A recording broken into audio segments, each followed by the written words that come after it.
Hello, everyone. My name is Yulissa Valdez, and this is my video presentation about the novel The Patriot by Pearl S. Buck.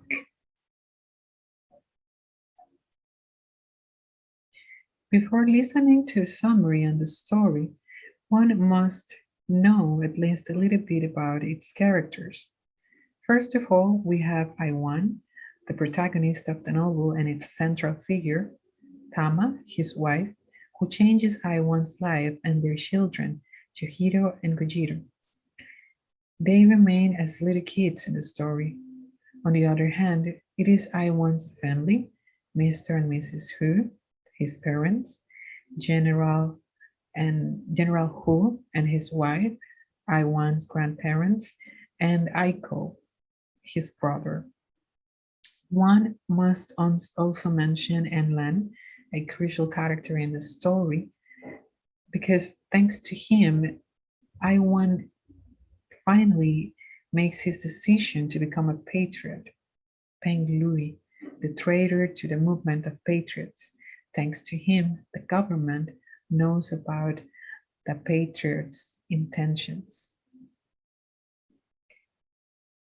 Peony, the slave at Mr. Wu's house and friend to Iwan, and Maya, Iwan and Tama's servant in Japan.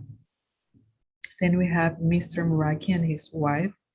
They give a home to Iwan when he moves to Japan. Akio, the son of Mr. Muraki that kills himself, and Sumi, his wife, who also kills herself in a double suicide. Lin Jackie, he informs about Aiko's betrayal to Chiang Kai-shek.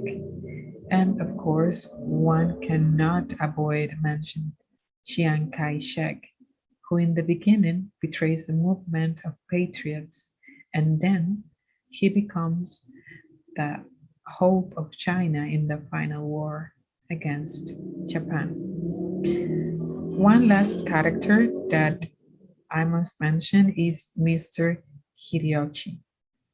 He makes sure that Iwan feels like a traitor to his country when he still is in Japan.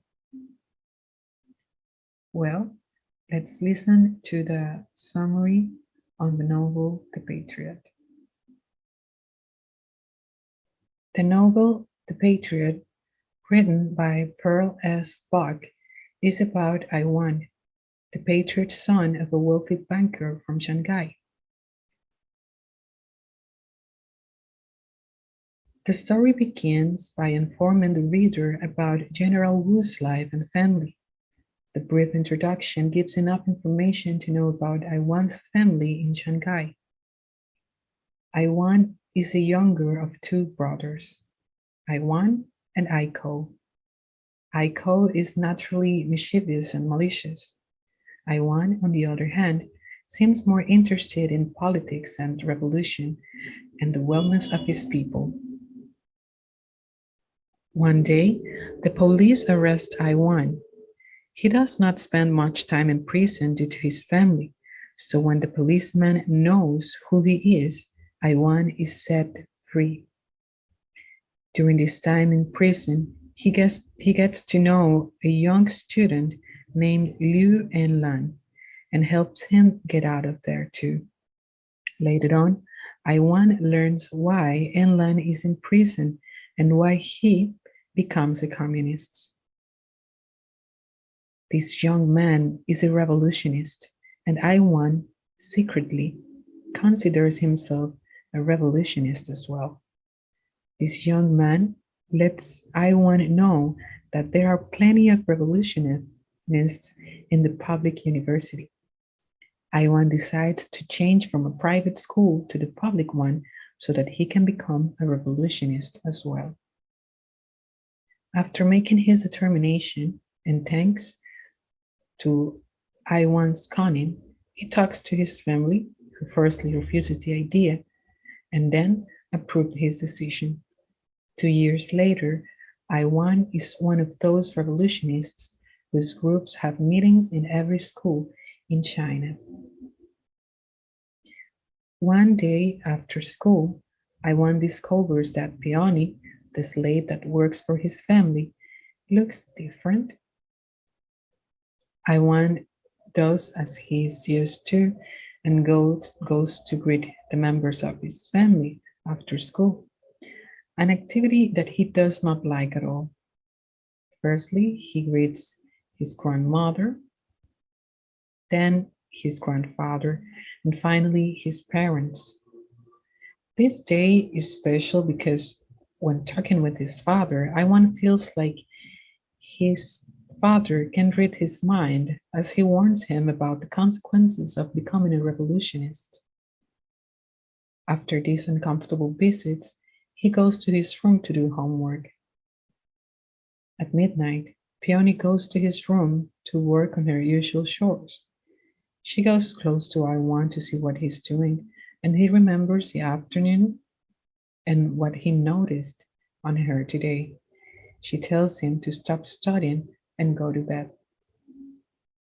Because of an incident between Aiko, Iwan's brother, and Peony, Iwan does not feel like he can express his feelings toward her, and he remembers his promise of never being wicked at Peony. He feels pleased with Peony's touch on him, but he feels ashamed because of his promises long ago. He vows himself to his country then, and this separates them. The revolutionists call themselves Patriots after the government announces that all the communists must be assassinated for treason to the country. They did not recognize themselves as communists, but defenders of their country. Iwan joins them thanks to Enlan, the guy he meets in prison. The author then introduces Enlan's stories to the readers. The revolutionary young man goes to jail after writing an essay with a description of life in his country. After reading Enlan's story, Iwan decides that they must become blood brothers. So he asks Enlan to do so, and they become brothers in blood. Iwan has meetings almost every day as a revolutionary, and his brother realizes that something is not as usual. So he asks Iwan why he is late every day and now walks everywhere. Iwan manages to avoid Aika's questions. Iwan is ordered to use his military skills to organize a workers' brigade in the Tatuan mill. Iwan is surprised by the poor people in the mill, especially the situation of women and girls. This event at the mill makes him even more compromised with the people. He discovers that he does not love Peony that very night after the meal. He cannot love her. His mind is not on girls, but the people. So he promises himself to take care of the people in China. Iwan teaches these people about hope and self-defense. He teaches them that they are worth it and that they must not be afraid. He helps them and teaches them the military drills he knows. Some men leave him, and all in all, he stays with only 17 men for training. Later on, they become 37 men. Now, Iwan has to teach these men that they do not deserve to be poor as they think, and this is the hardest thing to do for him, to change these people's mind. After finishing with the man in charge, Iwan goes to see Enlan as he needs advice on how to change these people's mindset. They all think that they were born to be poor. Enlan comforts Iwan and lets him know about the revolution's progress. Iwan goes back home after finding out that Aiko steals money from the bank in which his father is president. Iwan's father decides that Aiko must go to Germany as punishment to learn how to be a real man. After this meeting, Iwan goes to his room and talks with Peony. She lets him know about her situation all these years as a slave in the house. Iwan ignores it until that moment. He decides to explain to Peony about the revolution and tells her everything. Peony does not understand. She has the same feeling that the people in the mill had. She thinks that she is born to be a slave. The day is near, and many revolutionists are seized and killed by the police. The strikes begin. Enlan advises Iwan to be careful as he discovers that Peony knows about the revolutionist plans. Enlan asks Iwan to arrange a meeting between him and Peony, but Iwan cannot make it happen as Peony does not want to talk with him and evades him. Finally, Peony agrees to have a meeting with Enlan where he explains to her what the revolution is truly about and somehow convinces her of joining them. Later, the notice of the falling Nanking arrives in the city. Iwan knows that this is his last day at his house. He convinces Peony to leave the house with him and tells her the place where she must go.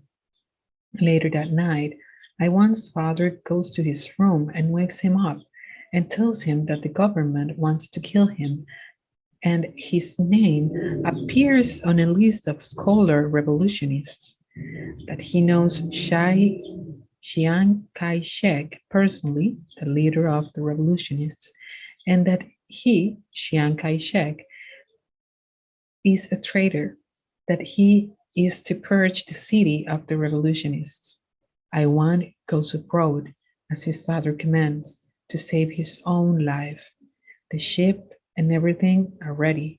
He cries that he wants to help his friends, but he cannot do it. Iwan's body gets so loose that he cannot hold it together. His father calls for Peony, but she's not in the house. She's gone, and no one can find her. Iwan is sent to Nagasaki to an old friend of his father's house, whose name is Muraki, the merchant. There he gets to know Mrs. Muraki, Benji and Tama, children of Mr. Muraki and his wife. Iwan feels like he does not want to remember his past life. He has no plans for the future, and he's not interested in having them either. He thinks of Enlan and Peony and wonders if they are okay, although he can imagine that maybe Enlan is already dead. At Muraki's family house, Iwan feels comfortable and happy for the first time in a while. He wants to forget his country and his past life and his family, and this new country gives him that opportunity. He gets to know the family business and the company that from now on he works for. He loves everything here, especially the peace. He starts to read love novels and poems, and his heart begins to pay attention to the matters of love. After almost 3 years with the family, he begins to have feelings for Tama secretly. One day, while walking with Benji to work, he asks him why Tama is spending so much time now at home. He does not see her very often, but he knows he is there. Benji lets him know that she is being prepared for marriage and that Mr. Muraki wants her to marry General Wu. This idea saddens Iwan as he has feelings for Tama. He begins to fantasize about her and about marrying her instead of the old fat man that Mr. Muraki wants her to marry. Iwan sees the possibility of marrying Tama as an opportunity to stay there in Japan and not move back to his country. One day, Kanji decides that he needs some rest all of a sudden, and he invites Iwan to go to the thermal waters. Benji kind of knows what is going on with Iwan and his feelings for Tama. So he lets him know that he is inviting Tama as well to the spa. Iwan feels so much joy with the news that he cannot sleep that night. The day after, he realizes that Tama is actually going with them. So he knows that today he can figure out what his feelings for Tama truly are. The day goes by, and at the end of it, Iwan cannot deny what his feelings are. He is in love with Tama. After that day, things get a bit complicated because Tama is promised to General Seki. Mr. Muraki decides that Iwan must go to Yokohama to work with his other son, Chio. Iwan is devastated. So he infiltrates into Tama's room to talk to her. He declares his feelings for her and asks her to wait for him and to delay her marriage with General Seki. She tells him that if it is their fate, they will be together. The next day, Iwan must leave and fulfill the new duty that Mr. Muraki commands him. Meanwhile, they are far from each other. Tama and Iwan send each other letters. Time goes by until one day, Funji arrives at Iwan's house with news about Tama and one final letter. Bunji explains to Iwan that there is to be a war between China and Japan and that Tama must marry General Seki. In the letter, Tama lets him know that it is her duty and that she must marry him. In the meantime, Akio, Mr. Muraki's older son, and Sumi, his wife, commit suicide. And Iwan must deliver the sad news to the family as Bunji must go to war in the meantime.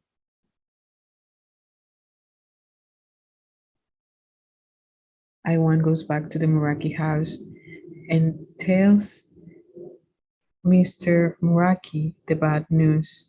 Then Muraki calls his wife and daughter and tells them the news and his decision of not burying a traitor to the family and to his country. The woman cry and then leave the room. Mr. Muraki tells Iwan that he can't stay in the house until the next day when he must go back to Yokohama. During the night, Iwan goes to Tama's room again and begs her not to marry General Seki. He asks her to promise him that she won't, but she doesn't promise anything. The day after his talk with Tama, Iwan is all ready to leave the house when Mr. Muraki calls him to a room where General Seki is talking with him. Iwan enters and General Seki tries to interrogate him about his country. Iwan gives him no information. During the meeting, Iwan gets to know that the supposed war against China is merely a lie and that it is not happening. He rushes out of the room to find Tama. He finds her in the garden and tells her everything, and there both of them make their decision. Tama gets to know that it is not fate separating them, but her father's stubbornness. After these events, Iwan prepares everything to marry her as it is custom. Her father does not agree with the petition, but when Tama threatens with killing herself, he accepts and allows them to marry each other. Time passes, and Iwan feels merry and peaceful with Tama by his side. Bunji returns from the war, changed, but only Iwan notices it, apparently. One day, Bunji invites Iwan to go out to a tavern where they have some drinks. Bunji gets drunk and confesses to Iwan the horrible things he had done during his time in war. He raped and killed a 12-year-old woman. The day after, Bunji does not remember the things he said the day before, and Iwan makes sure he never knows that he Iwan knows about them. Time passes, and despite his homesickness and the fact that he's not treated like before due to the problems between the two countries, Iwan feels that his life is full of peace because of Tama and their children, Yohiro and Ganjiro. After a period of time, a real war between China and Japan is inevitable, and Bunji goes back to his position in the war zone. Aiko returns from Germany, married to a German woman, and passes by the city in which Iwan lives to tell him that he must return to China and defend his country. Iwan doubts because he feels that he cannot leave everything he has in Japan, but he tells Aiko that he needs to think about it first. Later on, after hearing an old man's thought that he, Iwan, is not guilty for what happens between the two countries, Iwan decides to go back to China and defend it, as he understands that Tama and his children have nothing to do with the war between China and Japan.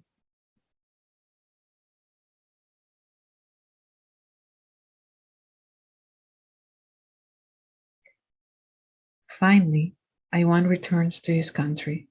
In the ship where he travels, he meets Jackie Lim, a young American-Japanese man, who later on informs Chiang Kai-shek of Aiko's betrayal towards China, and therefore Aiko ends up dead because of his actions. Iwan returns to his home with his family, and after the salutations, he has a meeting with his father where he, Mr. Hu, tells Iwan about Chiang Kai-shek's plans and that he waits for him in the city.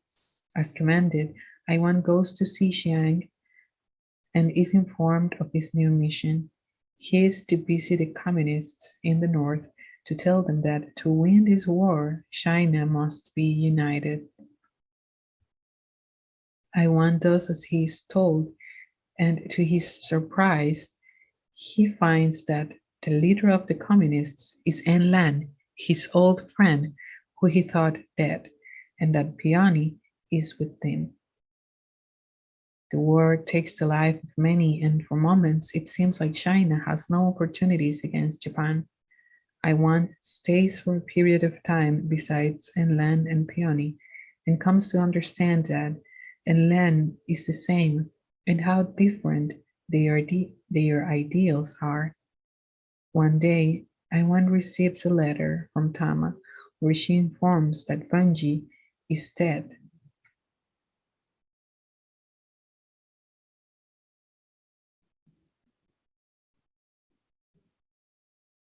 And days after, Chiang Kai-shek calls Iwan to a meeting. Iwan goes to where Chiang is and finds his father there with him. That day, he is informed of his brother's betrayal and death. Chiang asks Mr. Wu to go and have some rest as he wants to have a talk with Iwan. Chiang asks Iwan about his Japanese wife, and Iwan cannot avoid thinking that this man knows everything about him. Iwan tells him about his plans with Tama and also that he is not going to renounce her. So he gives Xiang the last letters he has from Tama. Xiang reads them and then lets Iwan go back to his father to visit Hu family's ancient lands.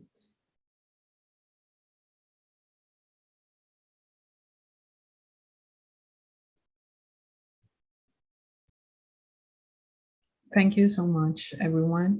This is everything I had to share with you on my video presentation. I hope you enjoyed it as much as I did. Thank you so much and goodbye.